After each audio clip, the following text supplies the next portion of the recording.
Hi, this is Dr. Allan Frankel. I'd like to talk about what I call focus dosing today. Focus dosing is in contrast to casual dosing, which is either smoking, vaping, or using edibles. For 15% of our population, that works great, and they don't need the more complex and I think a little bit more sophisticated focus dosing. Focus dosing to me means that the doctor, the patient, and the dispensary where they obtain their cannabis medicine all know what is in the medicine.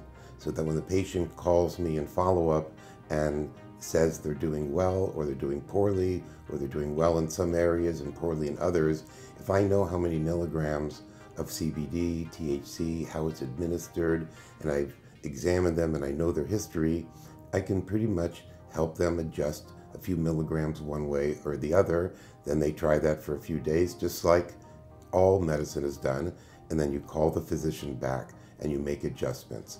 The average number of times for follow-up messages and calls is actually about 15.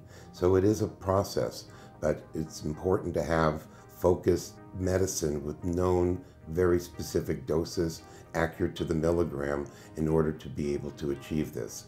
So there are many ways of organizing the medications that are coming out now and future medications, but in our group we're using a psychoactive scale. It's a 1 to 10 simple scale that people are very used to, 1 to 10 pain scales.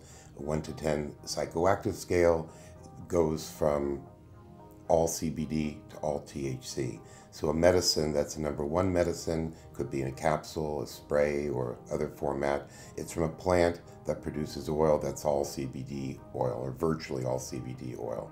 And number 5 is from a plant that is the most common plant historically that produces equal amounts of CBD and THC. And the number 10 is all THC.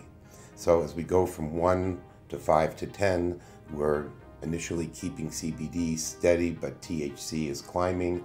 Then all through the rest of the scale, CBD is dropping and THC is climbing very high. So a number 1 medicine, again, could be a capsule, it could be a spray, it could be a rectal suppository, it could be topical medicine. But each time with each of these medicines, the patient and the doctor and the dispensary will know what the ratio of CBD to THC is, what the terpene content is, as many of the minor cannabinoids as possible, and these will be increasing over time. And the doctor then adjusts the medication just like he or she would do with any pharmaceutical medication because they have the medication list in their chart. If you would like more information on cannabis dosing, please check out my website or call my office for a consultation.